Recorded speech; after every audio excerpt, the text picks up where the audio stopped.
Baik, Bapak dan Ibu sekalian, terima kasih kami ucapkan atas kepercayaan Bapak Ibu sekalian dalam menggunakan aplikasi dari kami, yaitu dari EasyX Software dengan nama EAV01. Aplikasi ini merupakan aplikasi berbasis Excel, satu platform tentunya yang sangat familiar sejuta umat mungkin, karena sudah tentunya di semua skala usaha, skala bisnis, aplikasi Excel ini banyak digunakan di dalam membantu kebutuhan administrasi kita ya.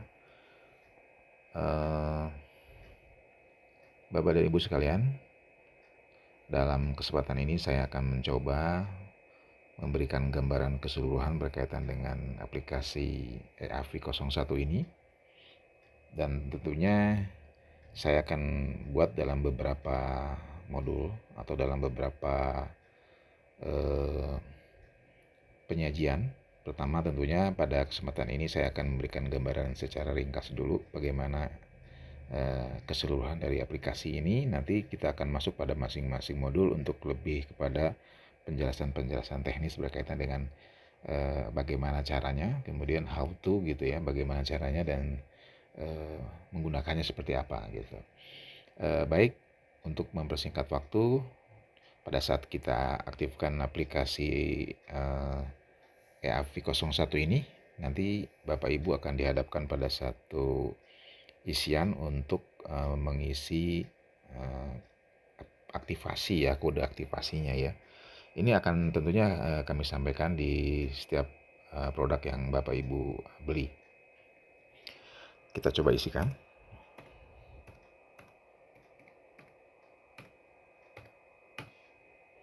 Nah, Bapak Ibu, untuk misalnya kalau kita tadi apa yang sudah diisikan ragu betul apa enggak, ini bisa diketik ya di sini ya, bisa diklik ya. Nanti akan muncul yang bintang ini menjadi angka atau huruf yang kita ketikkan tadi. Tapi kalau kita merasa yakin betul ya, kita langsung saja klik di aktivasi ini ya. Nah, ini sepertinya tadi ada kesalahan ya. Jadi kalau misalnya tadi penasaran nih, kita aktifkan saja ini ya. Kemudian kita ulang. Oh, berarti kita tadi nggak menggunakan huruf besar ya. Saya tadi nggak mengaktifkan ininya.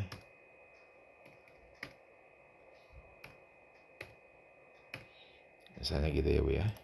Nah, kita coba. Nah, ini kalau kita salah sampai 3 kali, nanti ini akan kita nanti otomatis si aplikasi akan melakukan close ya. Jadi karena sudah 3 kali salah. Tapi itu bisa diulang lagi sebetulnya gitu ya. Sampai kita tahu persis bagaimana password yang diisikan. Nah, Bapak Ibu, di sini kita lihat ya, memang ini merupakan mukadimah di awal. Pada saat kita masuk, kita dihadapkan pada satu informasi tentunya dari aplikasi ini adalah merupakan memang khusus untuk bisnis UMKM dalam konteks untuk skala kecil menengah lah gitu ya. Jadi tidak untuk aplikasi yang kebutuhan-kebutuhan yang sudah cukup besar dan kompleks seperti itu ya. Dan mungkin sebagai disclaimer di awal bahwa aplikasi ini memang diperuntukkan bagi usaha perdagangan atau usaha jasa. Jadi kalau Bapak dan Ibu memang di bidang itu cocok ya di menggunakan aplikasi ini. Kami lengkapi aplikasi ini selengkap mungkin sesuai dengan kebutuhan pada yang sifatnya kebutuhan dasar ya, daripada suatu informasi yang mungkin digunakan nanti oleh Bapak Ibu sebagai satu bahan untuk membuat satu keputusan, tentunya keputusan bisnis ya, yang harus diputuskan berkaitan dengan bisnis kita ke depannya seperti apa. Di dalam aplikasi kita akan lengkapi dengan fitur-fitur ya, seperti ini ya Bapak Ibu ya. Ini nanti diklik Pak atau Ibu. Nah, nanti akan muncul menu seperti ini. Ini nanti kita akan diharuskan untuk tentunya memilih menu-menu ini untuk supaya kita bisa masuk pada transaksi-transaksi berikutnya. Di depan layar kita melihat dalam menu ada master, kemudian ada transaksi, ya. Kemudian ada laporan, ada setting, ada admin, dashboard, ada halaman depan dan keluar. Nah, untuk master ini kita bisa nanti melihat atau menyeting referensi akun perkiraan seperti apa. Ya, kita lihat seperti apa. Misalnya modulnya seperti ini. Nanti hal teknis saya akan jelaskan dalam modul khusus ya. Ini saya sampaikan sekilas saja. Kemudian nanti juga akan kita bisa melihat bagaimana akun perkiraan itu disetting atau nanti mungkin ditambahkan kalau nanti berkembang ada transaksi yang akunnya belum ada fasilitas nanti di sini bisa ditambahkan misalnya apa saja begitu. Kemudian nanti misalnya kita juga harus menentukan master pelanggan kita seperti apa, nanti akan lihat di sini seperti apa, bisa diklikkan langsung di sini. Nanti Bapak Ibu nggak usah klik di sini ya, nggak usah isi di sini kan ini nanti otomatis. Atau mungkin daripada nanti takutnya kita harus salah-salah gitu, bisa di entry melalui modul form seperti gini. Ya, jadi tinggal kita isikan saja, nanti otomatis dia akan mengisi ke baris paling bawah ya daripada daftar misalnya pelanggan atau supplier yang ada. Kemudian juga kita ada supplier tadi selain pelanggan, kemudian barang ya, barang nanti ini juga tentunya harus kita setting dulu di sini ya, karena nanti ini menyangkut dengan misalnya untuk factoring ya, untuk pembuatan faktur atau mungkin pembelian barang itu kan pasti kita butuh barang-barang yang kita beli apa aja. Kemudian juga nanti kita juga bisa kita inventarisir asetnya.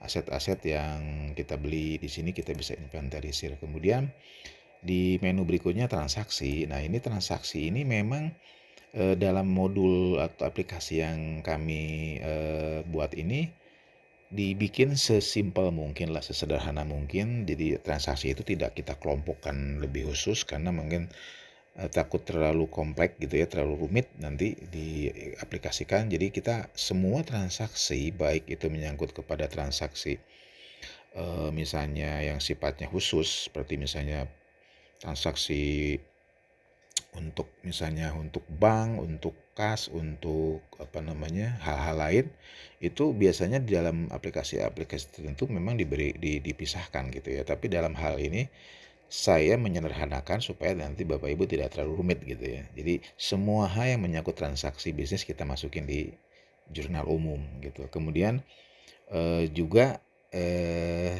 karena kita fasilitasi dalam aplikasi ini, kita berikan fasilitas tambahan yaitu untuk invoicing ya. Jadi tadi misalnya jadi jurnal umum ya. Jurnal umum ini kita masukin di sini.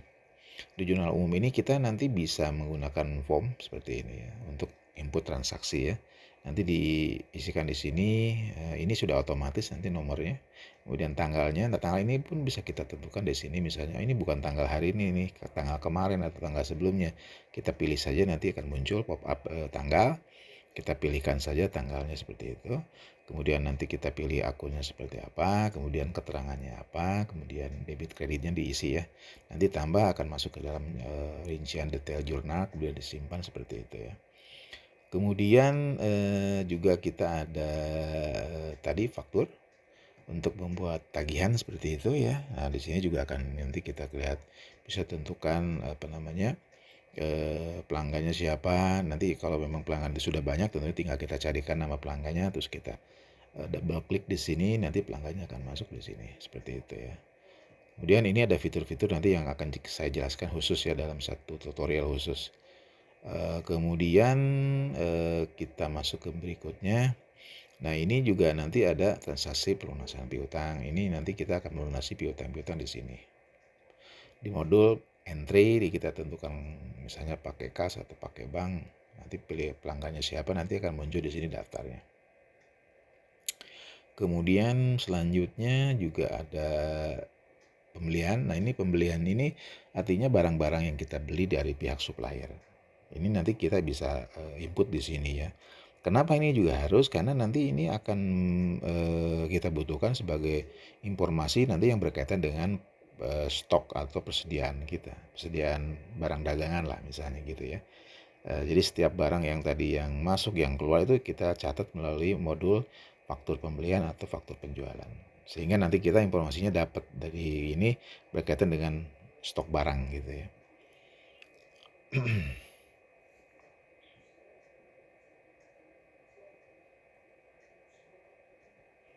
Nah kemudian selanjutnya tadi selain itu juga kita ada pelunasan ya. Pelunasan juga nanti kita akan lakukan bila mana ada hutang-hutang kita yang mesti kita bayar melalui modul ini ya.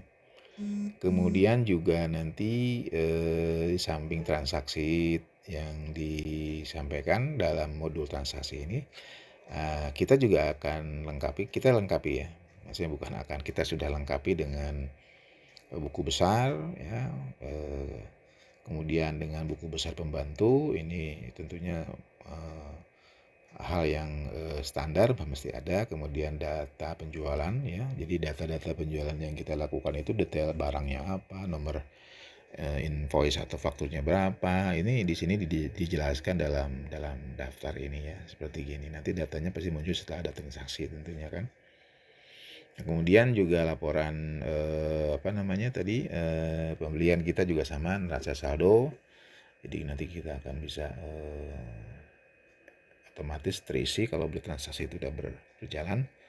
Nah, kemudian juga daftar piutang ya. Setelah transaksi tadi kita punya daftar piutang. Daftar piutang ini nanti kita lengkapi tentu sampai ke umur piutang, artinya aging ya. Agingnya seperti apa. Ini ada tombol update, jadi untuk mengupdate umur ya, karena tiap hari pasti kan terus berjalan ya. Kemudian juga samping itu ujungnya kita ada laporan keuangan ya, laba rugi seperti apa ya kan. Nanti ini akan muncul angka-angkanya dengan otomatis tentunya. Kemudian juga neraca seperti itu, bagaimana komposisi neraca pada saat laporan itu kita lihat. Kemudian juga ada arus kas atau cash flow gitu ya, berapa penerimaan kita, berapa yang dibelanjakan, kas kita tinggal berapa, seperti itu.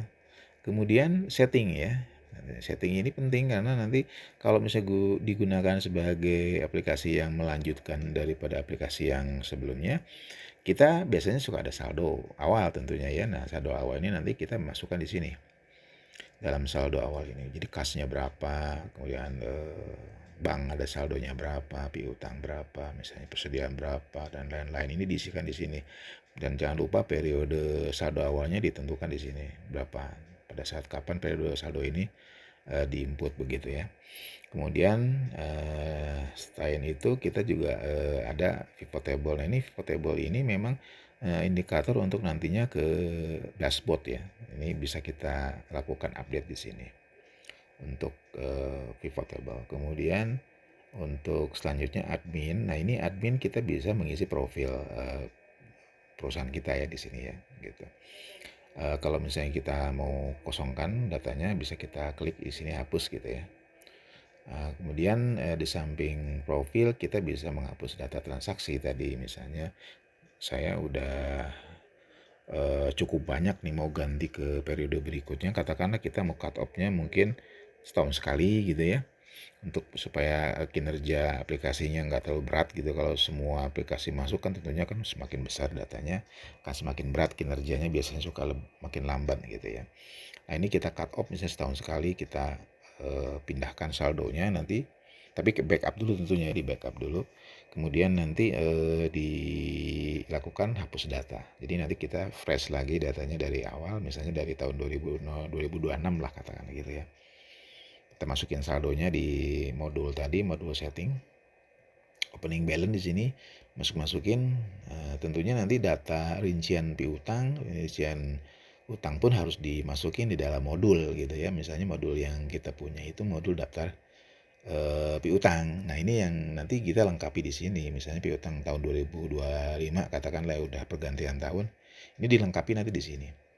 Sehingga kita punya data rincian terkait dengan data piutang seperti itu. Atau mungkin sebaliknya hutang misalnya, itu diisikan di situ. Ke samping itu kita juga ada simpan data. Kalau misalnya kita setiap ini bisa kita simpan di file tersendiri misalnya gitu. Nah ini untuk shortcut langsung ke dashboard.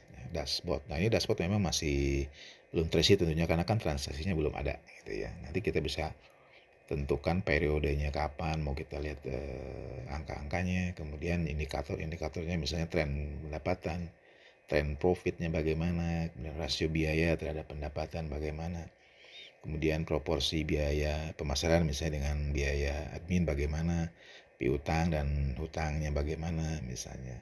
Persediaan stok minim misalnya di sini kan kita bisa lihat, oh ini yang udah minim nih mesti kita beli lagi atau bagaimana gitu.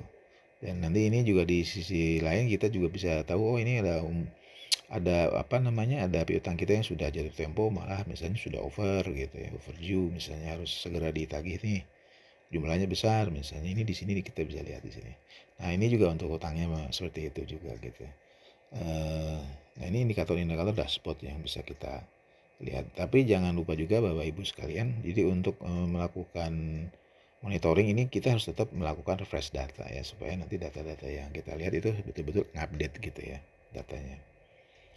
Nah, itu seperti itu. Kemudian nanti ini ada halaman depan, jadi kita bisa balik lagi ke halaman depan, atau misalnya nanti kita mau langsung keluar dari aplikasi seperti itu ya. Jadi seperti itu Bapak Ibu. Jadi nanti kita akan perdalam lagi ke bagian masing-masing modul, hal-hal teknis berkaitan dengan cara pengisian dan fitur-fitur yang ada dalam aplikasi. Baik, terima kasih atas waktu dan kesempatan.